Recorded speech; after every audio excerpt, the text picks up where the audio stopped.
Bom dia, turma. Bom, continuando aí nosso assunto de membrana plasmática, hoje a gente vai ver dois tópicos muito interessantes, né, dentro do assunto ainda de membrana, que é reciclagem da membrana plasmática e também as especializações da membrana plasmática, tá? Então, o que é a reciclagem da membrana plasmática? Bom, os processos, né, de fagocitose e pinocitose, que a gente já estudou, né, a gente já sabe o que eles retiram da membrana plasmática uma grande quantidade de sua membrana, né? Então, durante esse processo aí de invaginação, em que é formado, então, né, um endossomo, né, que é uma substância aí que foi fagocitada pela célula. Essa substância ela leva para dentro da célula um pedaço, né, da célula, como vocês podem ver na figura, juntamente com receptores, né, de superfície e tal. Então, como que a célula fica? Cada vez que ela fagocita ou pinocita, então, a substância, ela perde um pedaço da membrana até essa célula ir diminuindo de tamanho até desaparecer. Então, o que tem se observado é que não se nota um encolhimento da membrana, nem da célula, né? Então, esse processo, através do processo de reciclagem da membrana, a célula ela não encolhe, né? E nem perde o pedaço ali da sua membrana. O que acontece? Quando a célula ela vai exocitar uma substância, a gente também já viu o que é exocitose, né? Quando a célula vai mandar embora uma substância, né? Um componente ali, né? Que está dentro da célula. Quando ela vai mandar para fora da célula, né? Ela também manda através de uma vesícula, né? Essa vesícula ela contém ali partes da membrana. Então, a partir do momento que essa substância ela vai ser jogada para fora da célula, a vesícula que estava ali guardando essa substância, ela se difunde na célula, ela não vai embora também da célula. Só quem vai embora é a substância que estava ali dentro daquela membrana, tá? Então a membrana ela vai ali se juntar novamente à membrana plasmática e o material que estava nela, né, vai ser expelido da célula. Então esse processo aí de recuperação ali da membrana é chamado de reciclagem da membrana plasmática. O mesmo pedaço, né, o fragmento que a membrana plasmática perde quando quando ela fagocita alguma substância, ela se recupera quando a célula vai exocitar alguma substância, né? Então tudo que vai volta, né? Aquele velho ditado, tá? Então a gente vai começar agora a ver as especializações da membrana. O que são essas especializações? As células, elas acham-se unidas umas com as outras, né? E também a matriz extracelular, graças a estruturas juncionais, né? Que serão discutidas em detalhes mais adiante. Então, temos as estruturas que unem fortemente uma célula à outra, que a gente encontra aí os desmossomos, junção aderente. A gente tem também estruturas que promovem vedação, né, que vedam ali aquela região ali de ligação entre uma célula e outra, que é chamada de zona oclusiva. E tem também estruturas que promovem comunicação entre uma célula e outra, né, que é chamada de junção comunicante ou gap junction. A gente tem também especializações na superfície das células, né, que a gente vai ver mais adiante também, que são chamados de microvílulos e estereomicrovílulos, tá? Ou estereocílios. Os desmossomos. O que são os desmossomos? Eles têm a forma de uma plaquinha arredondada, né? E é formado pelas membranas de duas células adjacentes, ou seja, o encontro ali de duas células, tá? Então, nessa imagem que vocês estão vendo aí, o desmossomo é essa regiãozinha aí, né, de encontro entre uma membrana e outra, onde vocês estão vendo essas proteínas, né, se ligando, emaranhadas uma com as outras, tá? A capacidade dos desmossomos, né, prender células adjacentes depende da presença de caderinas, tá? Caderinas são proteínas transmembrana, que a gente já estudou que são proteínas transmembranas, né? Que exercem o que? Adesividade, ou seja, elas grudam, né? Uma célula na outra, uma membrana, né, na outra, né, na presença de íons cálcio. Então, essa proteína que vocês estão vendo aí nessa imagem em verdinho, né, que são as caderinas, elas são proteínas que dependem de cálcio, né, para que elas tenham essa função aí adesiva, que elas consigam se ligar umas nas outras. Essa outra figura também, vocês podem ver, tá? As caderinas estão representadas aí em vermelho, essas proteínas transmembranas em vermelho, tá? Então, baixas concentrações de íon cálcio podem causar o que? A separação das células, já que essa adesão, né, das caderinas é garantido pela presença do íon cálcio, tá? Os desmossomos, eles são muito comuns em células submetidas à tração. O que é tração? Né? Quando você puxa uma célula, quando você, né, estica, né? Como as células da epiderme, por exemplo.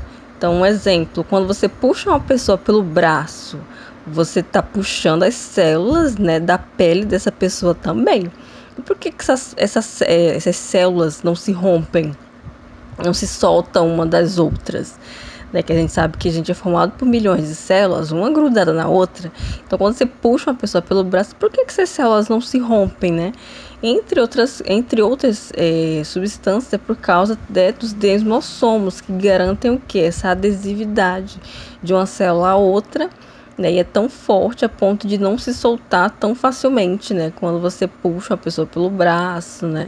Você sofre algum tipo de tração na sua pele, por exemplo, né? São comuns também revestimento da língua, etc. Tá? Dentre outros locais aí. A composição molecular dos desmossomos envolve a participação de diversas proteínas, como as desmoplaquinas.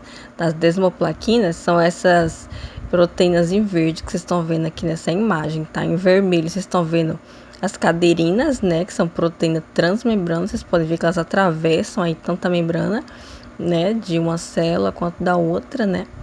E essa substância, essa estrutura aqui em verde, né, são as desmoplaquinas, tá? Desmoplaquinas 1 e 2, né, as placas em verde, também glicoproteínas encontradas na placa, tá? Os filamentos intermediários, que são esses filamentos que vocês estão vendo, esses cabelinhos em azul, tá? São chamados de filamentos intermediários, que a gente vai estudar eles melhor quando a gente estudar lá os componentes do citoesqueleto, tá? Então, esses filamentos intermediários são componentes aí do citoesqueleto, tá? Eles vão se ligar às desmoplaquinas, que são essas estruturas em verde. Eles se ligam por meio de outras proteínas também, que não estão mostradas aí na figura, mas são chamadas de desmocalmina e queratocalmina, né? Só a nível de conhecimento, né? Para vocês saberem que tem muitas proteínas envolvidas nessa estrutura aí, né, chamada de desmossomo, tá? E só a critério, né, de curiosidade, uma curiosidade muito importante, não sei se vocês já viram falar de um grupo de doenças da pele humana, né, onde aparecem bolhas, esse grupo de doenças denominado de pênfigo, tá? Nessa doença, a produção de anticorpos contra as caderinas dos desmossomos, ou seja, esses anticorpos eles vão lá e destroem essa proteína tão importante ali na vedação, né, que são as caderinas.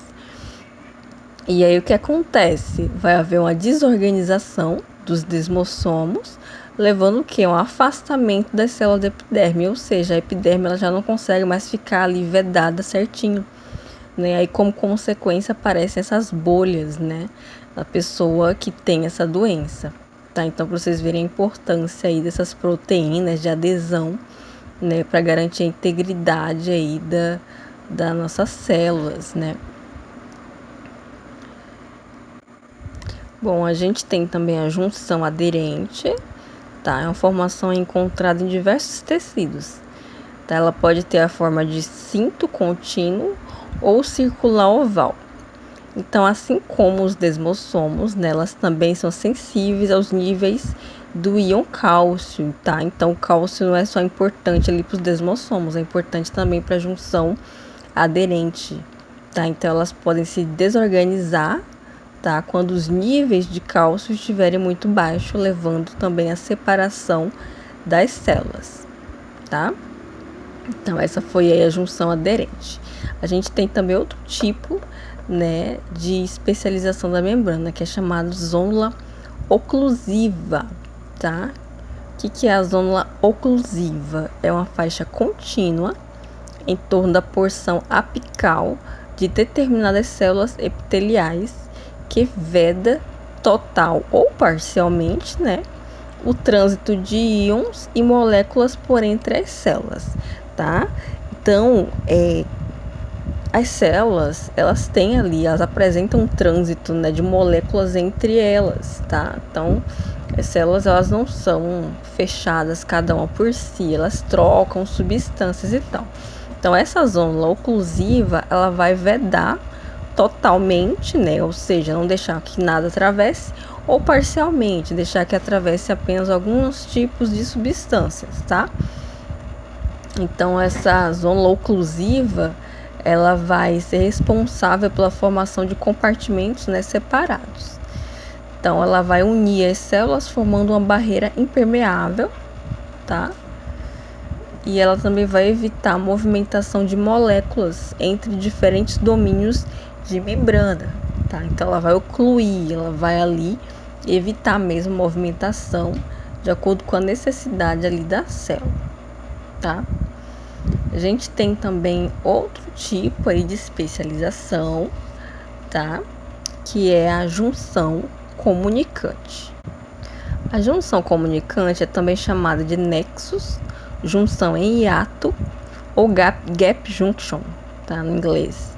Ela é de ocorrência muito frequente nas células, tá? É encontrada em células epiteliais de revestimento, células epiteliais de glândulas, tá? E células musculares. É uma estrutura, né, cuja principal função é estabelecer comunicação entre as células, como o próprio nome já diz, né, junção comunicante. Tá? Então, ela permite que grupos celulares, né, ou seja, várias células, funcionem de modo coordenado e harmônico. Cada junção, em geral em forma circular, tá, é composta por um conjunto de tubos proteicos, né, ali que vão formar aquele canal, né, tubos proteicos paralelos entre si, que atravessam as membranas das duas células. Tá? Então, esses tubos, eles vão atravessar essas membranas, tá? E cada tubo é formado pela aposição de dois tubos menores, são chamados de conexons, tá? Então, esses tubos menores que vocês estão vendo aí nessa figurinha, vocês estão vendo ó, em roxinho aqui, dá pra ver, né? Que cada membrana, que tem duas membranas, cada membrana tem o seu tubinho, né? Então, a junção do tubinho de uma membrana com a junção do tubinho de outra membrana vai formar aí essa junção comunicante, tá? Então, cada tubinho é chamado de conexon, tá? O conexon ele é constituído por 6 unidades proteicas, né? Então, ele aí vai ser constituído por várias unidadezinhas de proteína. E é um canal, eles formam um canal hidrofílico, tá? Então, o que é hidrofílico que a gente já viu? Tem afinidade pela água, tá? Então, vai ser um canal aí, um poro, né? Que pode atravessar aí moléculas polares. Então, por meio das junções comunicantes, podem passar de célula para célula, por distâncias apreciáveis, né? Substâncias diversas, como nucleotídeos, aminoácidos e íons. Porém, os canais, né, ou poros, eles não permitem a passagem de macromoléculas. Tá? O que são macromoléculas? Moléculas maiores, né? Como proteínas e íons. Como proteínas e ácidos nucleicos, tá? Desse modo, eles abrem e fecham a comunicação entre as células, tá? Então, a comunicação entre as células depende né, da junção comunicante, tá? Outra especialização, né, que as células, que a membrana plasmática tem, né, esse tipo de especialização ele fica na superfície, né, das células, são chamados de microvilosidades, tá? São estruturas bem interessantes, características, são prolongamentos, né, na superfície das células que aumentam a superfície de absorção dessas células, tá? Esses prolongamentos parecem um monte de dedinhos, né? Como exemplo aí de uma célula que tem microvilosidades, tem as células do intestino delgado, tá? Onde as microvilosidades aumentam a superfície de contato com os alimentos, facilitando o transporte de nutrientes da cavidade ou luz intestinal para dentro das células, tá? Então, essas microvilosidades, elas aumentam muito essa superfície de absorção, tá? E aí vai aumentar, então, a quantidade, né, de nutrientes que vão ser absorvidos, né, no nosso organismo. Então, o que é cada um desses microvílulos? Cada microvilo é uma expansão do citoplasma, tá? Recoberta por membrana e contendo vários feixes de filamento de actina que garantem a forma do microvilo.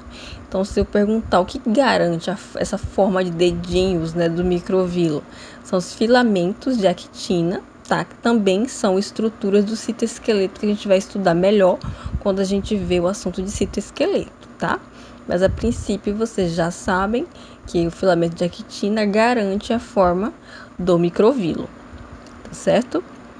E por último, a gente tem outra especialização da membrana, que são chamados de estereocílios. O que são esses estereocílios?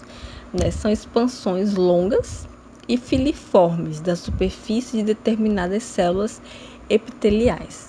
Né? São flexíveis e, apesar do nome, né, estereocílios, eles não têm estrutura e nem capacidade de movimento dos cílios verdadeiros. Né? A gente sabe que os cílios, eles se movimentam, né? São estruturas assim, específicas para fazerem movimentos. Os estereocílios, eles não têm nem a estrutura e nem a capacidade de movimento dos cílios verdadeiros, tá? Eles também se assemelham aos microvílulos, porém o que diferencia? Eles têm um comprimento maior, tá? Eles são maiores comparados aí aos microvílulos, tá? E eles também são raros, são mais raros assim, em termos de localização, né? Eles são encontrados apenas em células de revestimento do epidídimo e de outros ductos do aparelho genital masculino, tá? E qual que é a função dos estereocílios, então? Eles têm a função de facilitar o transporte de água e outras moléculas, tá? Lá nessas células aí do aparelho genital masculino, tá certo? Então, não confundam estereocílios com cílios, nem estereocílios com os microvílulos, tá certo, gente? Então, esses são os apontamentos, né, que eu tinha para vocês para a aula de hoje. Qualquer dúvida, gente, que ficar, vocês podem entrar lá no AVA, né, naquela caixinha de mensagens, pode deixar mensagem, né?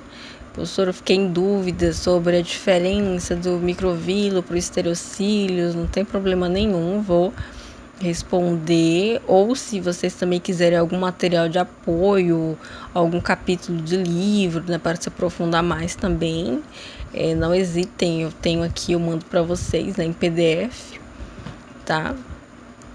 E eu vou mandar para vocês um estudozinho dirigido para vocês responderem umas questões, tá? Lembrando que todas essas atividades que a gente está fazendo valem nota, a gente vai contabilizar depois, tá? Então, e também serve de aprendizado para vocês, né? Porque depois, quando a gente for fazer a prova, vocês já vão estar por dentro, né, desses assuntos, tá? Então, não vai ser assim, não vai ficar muito assunto para vocês estudarem tudo de vez. Vocês já vão estar sabendo, né, desses assuntos através das atividades, de aulas que vocês assistiram, tá, gente? É isso, um beijo e bons estudos.